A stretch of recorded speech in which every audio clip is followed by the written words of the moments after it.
We're going to review for the final. There's a lot of information that's been covered through the course. I will just highlight on those things that we've touched on throughout the course and the things that I think are important for you to remember and to focus on. You can get overloaded with a lot of things to try to memorize and other stuff. And we'll try to make this as succinct and quick as we can. But the fact that you've been through 2 quizzes, I would strongly rely on what you did on the 2 quizzes. Those should be an example of what to expect on a final. You know, the types of problems. Is there going to be a breakdown of the Taylor series to find the second derivative and everything like that? Could be. Can we go over that then? Yeah, we're going to do that here. Just the ones that I've followed. All right, as far as things that we've covered, roots of equations, systems of equations, polynomials, differentiation, integration, of course. Sometime on ODEs, we did a very cursory discussion on Monte Carlo methods, PDEs, the finite difference method and finite volume method, and then what we just talked about earlier was the ADI.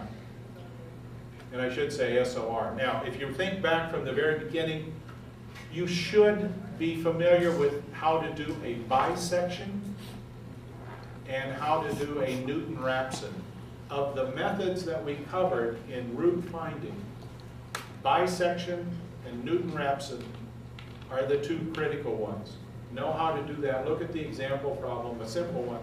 I think there are a number of them in the textbook, but that should be sufficient for you. Or you can go back through the notes that we had at the beginning of the course. So those are the 2 that I really want you to focus on. Taylor series. Oops, there we go. So Taylor series, I think we've been through that probably more than we really wanted to, but you should be familiar with it. I think most of you know how to do this. Just be sure that you know how to do a forward and a backward series. And then what happens if you wind up subtracting one from the other to get the various types of first order derivatives or second order derivatives or things of that sort. Actually, we'll come back to this when we get to PDEs. That's why it's important for you to understand what goes on here and then how you apply this for solving partial differential equations. What's a central difference? You remember how to do a central difference? You're going to subtract the backward from the forward. Terms cancel out. You wind up with an expression that looks like this. This is the correct expression for a central difference for a first derivative. Some of you had this wrong. Some of you had a one-sided difference. I suggest you go back, review this. Be sure that you can derive this expression from the Taylor series and the fact that you can derive this second derivative expression as a central difference. Which one? Yeah, that's what I want to go over. Taylor series, that's it. You just carry these out for as many terms as you want and you get residuals. Lagrange interpolation. Here you're basically interpolating between data points. Depends on the order of the interpolation. So you can do a first order, second order, third order. It all depends on how many terms you want to carry through this. That is how accurate you want it to be. And interpolation is going to go through all the points. If I had a very simple interpolation of a straight line, this is what we do. So L1 is just the difference in the values that you would have, say, from a table or the data sets. So then the function would be evaluated here. By the way, does this look familiar to linear finite elements?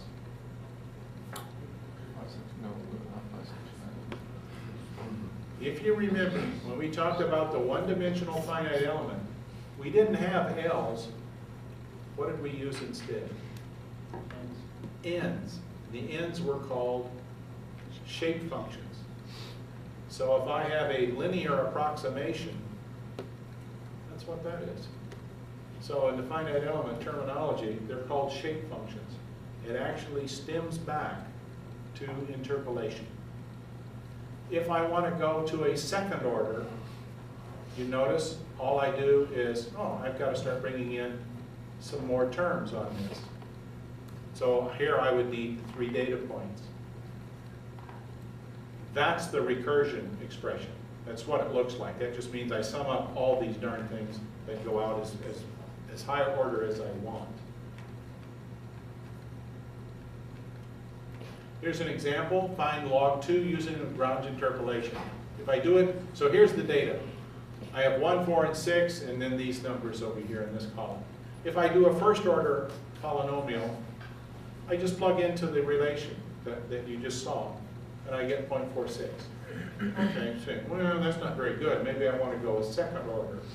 So if I go second order, you notice I just plugged in the numbers from the expanded relation, and I get a much better approximation. You can bet that there will be an interpolation problem on the final. And so it will probably be at least a second order, maybe a third order. So be sure that you're comfortable in dealing with problems at least a second or third order. Cubic splines. We won't go through the derivation of cubic splines. I won't ask you to do that. You have to, it's a little confusing at times, or a little complicated. The end result, though, of the cubic spline is that you get a tridiagonal. And what you're doing is that you're using a cubic that goes over 3 knots. So it's like 2 segments consisting of 3 nodes. And so you keep bouncing your way along whatever the function would be, or the curve, in terms of those 3 knots. So in splines, they're called knots. If we think of finite differences or finite volumes or whatever, we just think of node points. It's the same thing. The point here is that the cubic spline is tridiagonal. It's implicit, it's inherent, that it requires the use of a Thomas algorithm. It's a more accurate way of determining approximations to curves versus, say, a Lagrange interpolation. But it's also more complicated in that you have to solve then a tridiagonal. That's all I wanted you to remember about cubic splines. Finding determinants. I think all of you are pretty well versed now in finding determinants. This is determining the minors and then ultimately winding up with the determinant itself. That's pretty straightforward. You can do 3 by 3s probably in your sleep, not a problem here. 2 by 2s are really easy. Remember, 3 by 3s are a succession of dealing at the 2 by 2 levels. So if you get something bigger than a 3 by 3, it's going to take a long time to do that. I won't ask you to do that. You'd spend 30 minutes fumbling around with a 4 by 4 or even higher. So at most, I may ask you to find an inverse of a 3 by 3. Kramer's rule. I noticed a number of you used Kramer's rule in the past in finding the unknowns. It's effective when you're doing things with pad and pencil in an exam because, oh, it's pretty straightforward, here's what I have to do. It might be a little tedious, but it's not anything that's going to, expand a lot of, gee, I can't recall that recursion algorithm or what have you. So Kramer's rule works pretty well. It's not the most accurate by any means, but it works very effectively. It's easy to remember. If you recall, you're just taking the right-hand side, you replace it in the columns for the unknown that you're solving in the row, either 1, 2, or 3. So when you get a chance, you might want to go back and look through this. That may not be your preferred method. You may have something else that you're just as comfortable with. But in determining the unknowns from, say, a 3 by 3, Kramer's rule is pretty effective. It's not efficient when we do it computationally. Gauss elimination, everybody can do Gauss elimination. You did it when you were in 7th grade or 8th grade or wherever it was in junior high. They just didn't tell you what it was. You're in essence solving simultaneous equations. You're eliminating the unknowns that's set here in the second row, and then ultimately you eliminate the entire number of elements sitting in the third row except the last one down here. So that's what the primes denote each step that you do through this. So then you do a back substitution and you can solve for all these things as the unknowns. Gauss-Jordan, I just put this up here because I think there were a couple of you that actually used the Gauss-Jordan method. And it's fine, I don't care what you want to use. Particularly when you're trying to find an inverse. You can do an augmented approach on that, but some of you I noticed was, you were intrigued with the Gauss-Jordan method, so then that's fine. I'll just leave it on the notes if you want to go through it again. it looks more detailed than it really is. Once you get started on this and you see the process, then it's just repetitive over and over. So ultimately, remember this thing down here I put down? What's this matrix called? Identity matrix. Remember what A times A minus 1 equal? Right? It's the identity matrix. So a way to confirm that you have the correct inverse, right? You should get an identity matrix that comes from this. What's the difference between Gauss-Seidel and Jacobi? Jacobi, unknown on the left-hand side. Everything is known on the right-hand side. No updating by the computer. Everything at the superscript n. That means the previous calculation. The big difference is in the Gauss-Seidel. Everything that is at an I minus 1 or a j minus 1 is always evaluated at n plus 1. That means it uses the latest calculation that the computer just did. It doesn't do it from the previous entire sweep, but the most recent. That little touch makes a significant difference in the efficiency of these two methods. If you look at the algorithm, they're the same, except for that superscript. The n plus 1 shows up at the I minus 1 and j minus 1 values. Because the computer knows you just did those.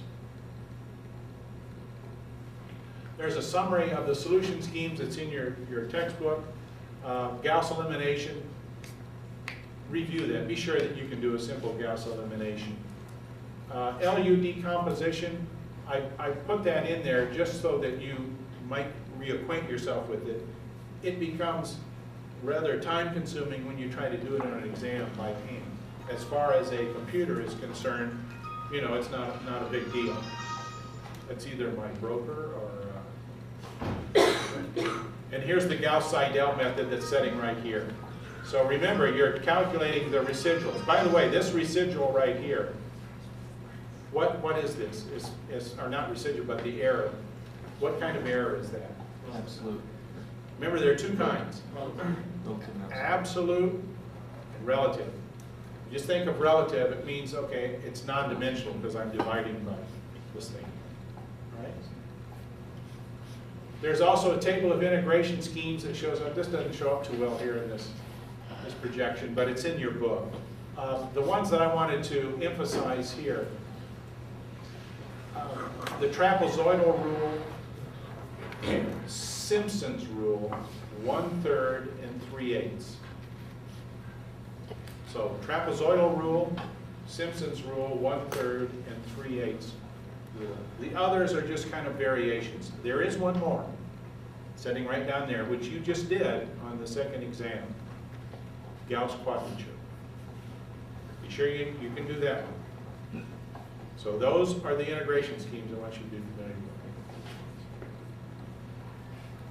Now, in solving ordinary differential equations, two techniques. Euler method, I think everybody understands Euler methods. Just don't rush when you're calculating what the thing should be. It's easy to make a mistake. So just be a little careful with regards to an error that once you get into the sequence and the solution scheme, that error propagates. And so you get something at the end that might not even be close. And you know from a gut feel, that's not right, but this is what the steps told me. So just be a little careful. Same with Runge-Kutta. In solving ODEs, those are the two premier methods. Those are the ones that you should be familiar with. In Euler's method, I think everybody's got that down pat. Basically, you're just evaluating the function as to whatever it would be at that first step, the h that you set up. Here's an example. We've gone through this before. Integrate y prime equal to what this little expression is, and I'm going from 0 to 4. I use a step size of 1. So you just plug it into the formula. Here's where that function is evaluated, right here.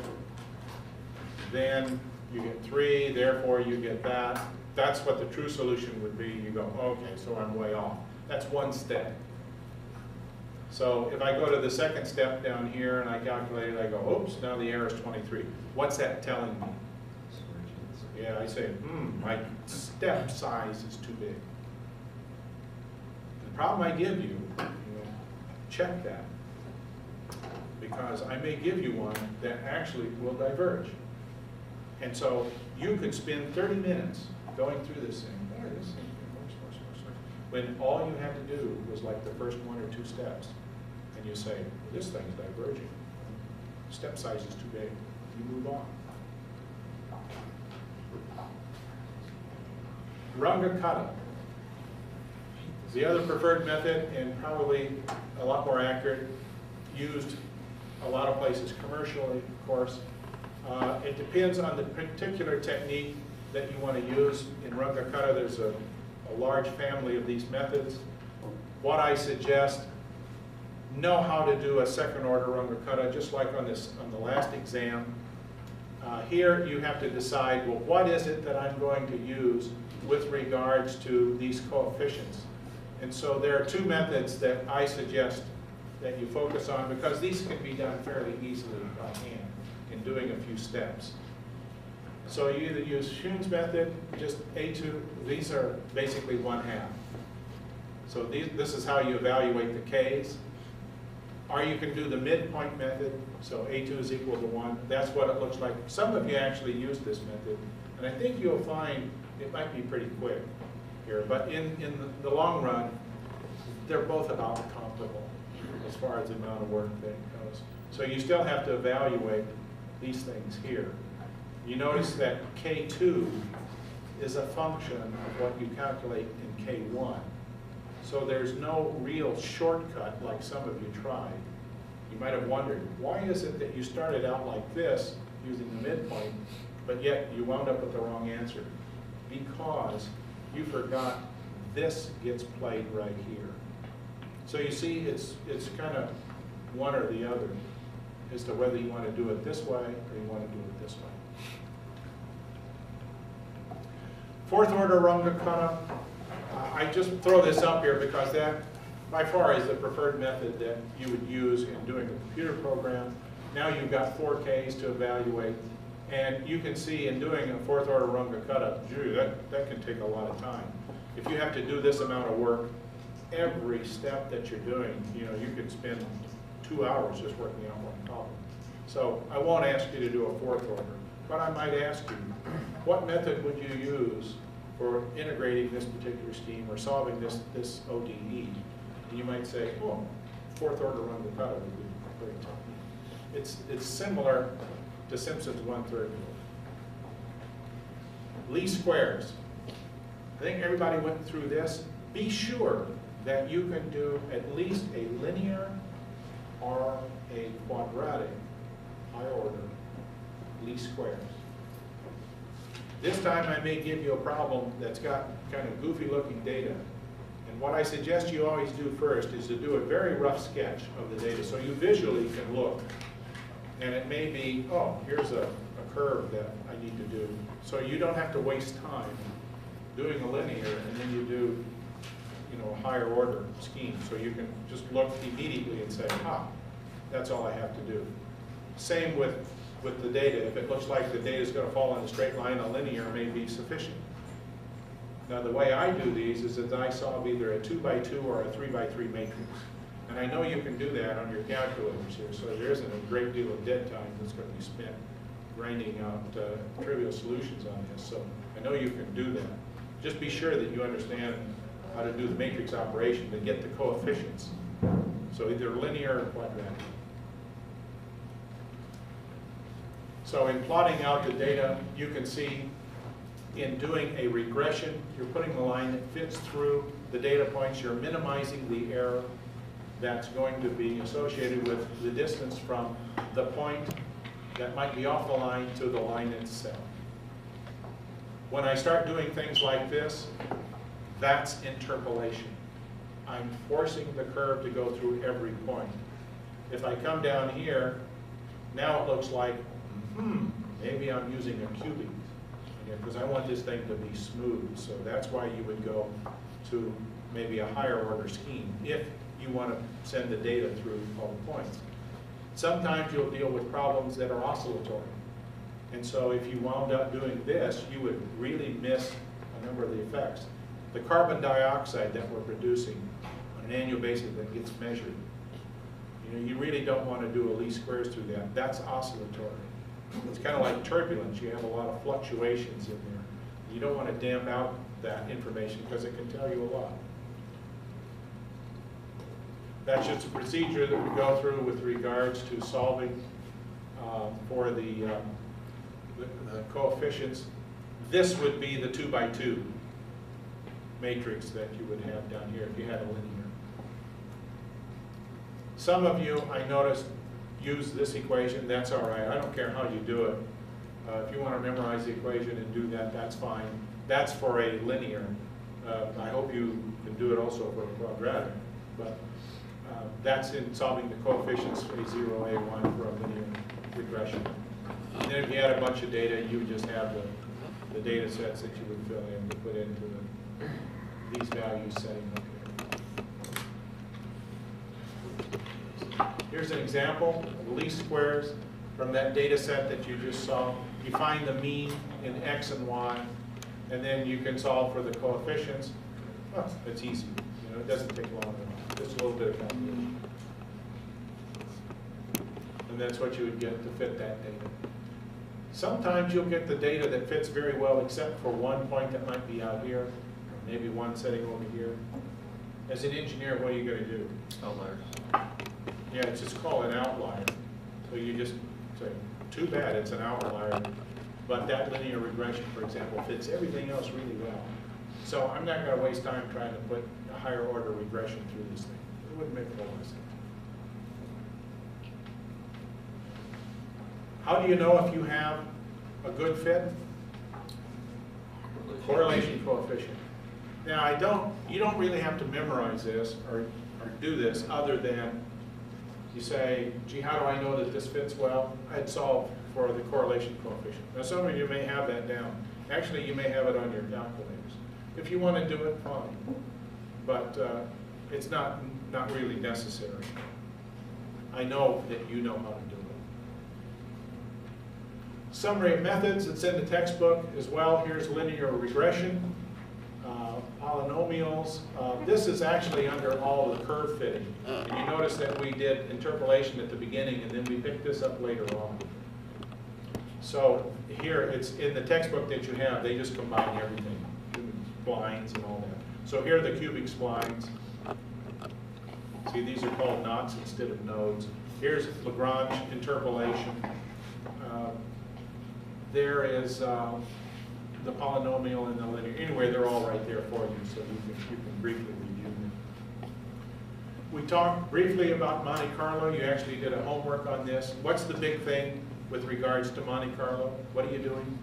Random number generation, right? And it's bounded between whatever limits that you set. Usually -1 to 1, or sometimes 0 to 1, something like that. Now we get to PDEs. We've been through this enough time. I think everyone got the degree and the order right, so you've done that well. You've picked up on that. What you still don't know, and maybe might be a little hazy, is whether it's parabolic, hyperbolic, or cubic, or elliptic. Anytime you have something that's got a first derivative setting in there, but no second derivatives, hyperbolic. When I have things with a second derivative in there, it can be either parabolic or elliptic. It means that it's elliptic in space, but if I'm marching this elliptic set of ODEs or PDEs in time, then it's a marching or parabolic solution. You've seen these, you know how to do the degrees in order. The form of the equations. What the equation is pretty much dictates the type of numerical method that you're going to use. So if you notice that, oh, this is an elliptic equation. Elliptic means steady state. If I have a steady state, what technique do I want to use? SOI. If I have a time-dependent term, I'm going to use ADI. Time-dependent generally means parabolic, I'm marching in time. I think you've done fairly well in recognizing Laplace's equation. It's an elliptic equation. equal to 0, or Poisson's equation, which is the same thing as a Laplace, only it's not equal to 0. General form of the equations, this is a general transport equation. Now remember the G is supposed to be a dot, it means times. Nearly all of the equations in engineering and science can be written in that form.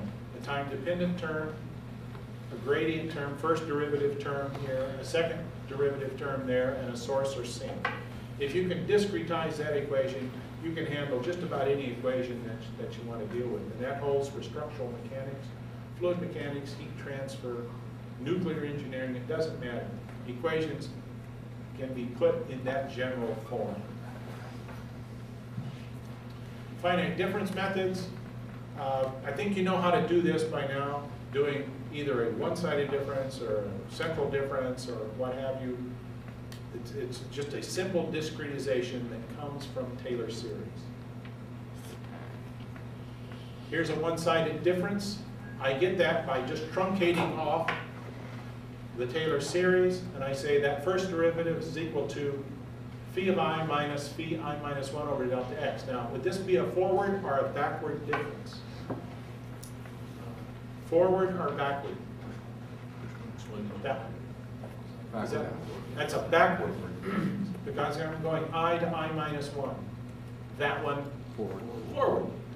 So you remember, the boundary conditions for the homework problem, when you get to the adiabatic condition on that one surface, you're going to do a forward or a backward difference.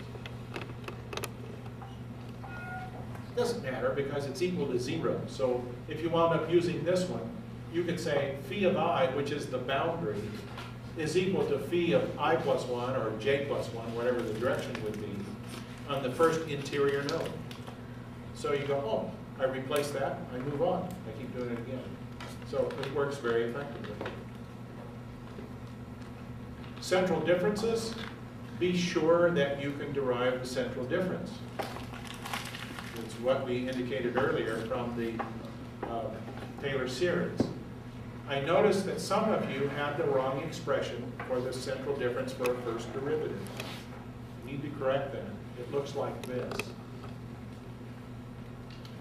That's the derivative, second derivative as a central difference. Now that's just what you'd get if you went to a higher order. You don't have to derive that, it'd take too long. But you need to be sure that you recognize that one, and you recognize that one. Notice the coefficients in the top, in the numerator, always cancel out. So here's a 1 minus 1. 1 is 2 minus 2. So you know you have the right expression as a difference when the coefficients sum to 0 on the variables. Just a little thing to keep you aware of.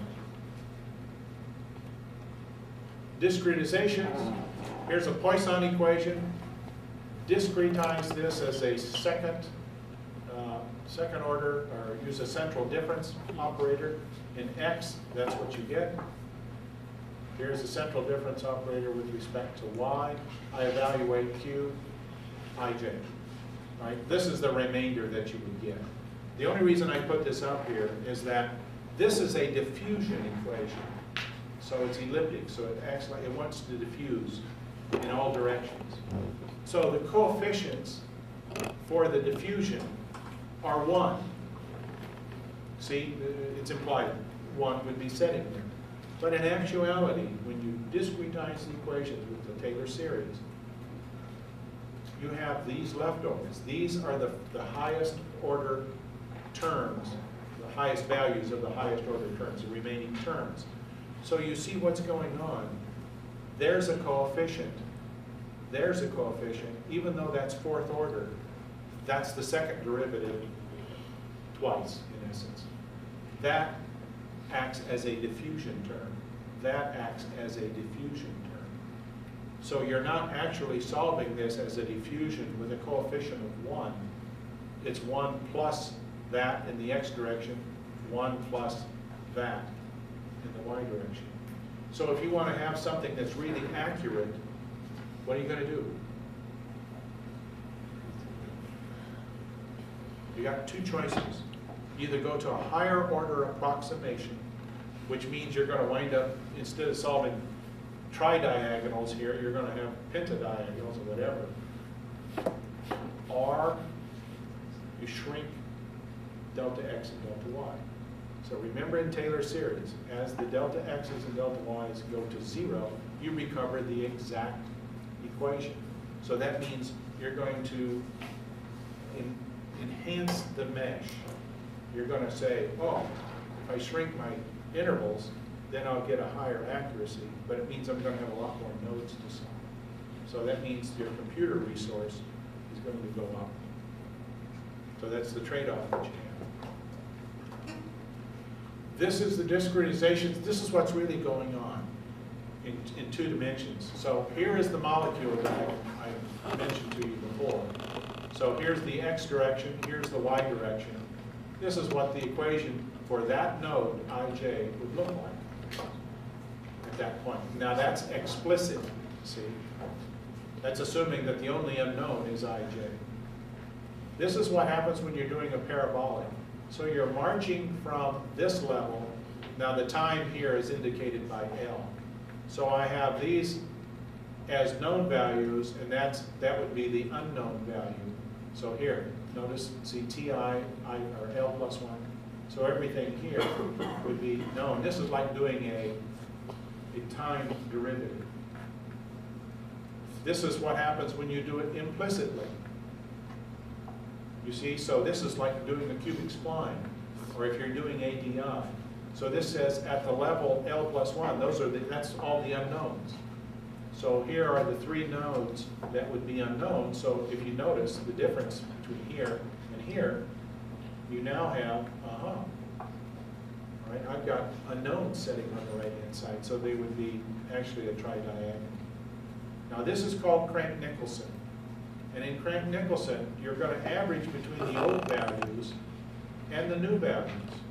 So it's implicit, but what you're doing is averaging the time step. So you're saying, instead of doing it like this, I'm going to split the time step in 2, and I'm going to average between here and here. So these are known values that's set on the right-hand side. Those are the unknowns on the left-hand side. It turns out when you do this, your first order approximation for time step now becomes second order accurate. By that little trick. That's the big advantage of Crank-Nicholson. It's implicit, there's no time step restriction, but it works very, very well. Most of the commercial codes use that technique. Finite volume method, here's a simple ODE. If I discretize this as a finite difference, you can see I use central differencing on these 2 terms. That's what I get. If I do a finite volume, I'm integrating. Remember, we have the little volume that surrounds each node. So I integrate from -1/2 to +1/2 for each element. That little simple integration actually boils down to this. I combine terms, and lo and behold, what I wind up with is the same expression as I get right here, except for that term. And that term sets right here. See that term? That sets right here. And so I just use 1/3 Simpson's rule. That's the big difference between finite volume and finite difference.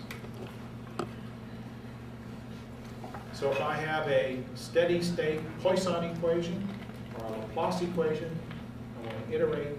If I'm going to do an iterative scheme, I want to use the best one, the fastest one I can. That's SOR. And I think most of you got that right, SOR. So that's the difference. See that n plus 1, n plus 1? If that was at n, that would be Jacobian. But at n plus 1, it becomes successive over relaxation, plus the little relaxation factor that we've got set. That's the big difference. ADI, we've talked about that before.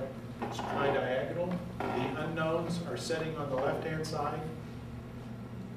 Those values are calculated in the sweep in whatever direction, say all in the x direction or all in the y direction. Those values are then used here as knowns for the second sweep. So this is a 2-step process. It's like what we call predictor-corrector equations, so it's a two-step procedure. How do you solve this? You do it with the Thomas algorithm. I may ask you to discretize this problem using an ADI. So that's what it would look like. So there are the coefficients, 1, 1, and then whatever this would be. Any questions? Probably have 8 problems. You'll have 2 hours to do it. They'll be very similar to what you've seen on the first exam and on the second exam. On a personal note, thanks for putting up with the way I did this course this time and the slides. For many, many years, probably 30 years, I was always doing lectures on the board.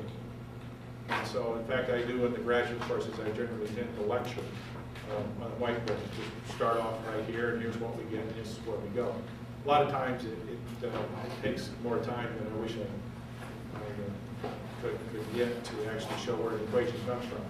You got kind of a broad hit with the slides here as to what the key points are. And I wanted to be sure to get your reaction and input as to what you think works or doesn't work as a legacy to future classes that would take this as a distance ed. And that's the way we will do it next fall.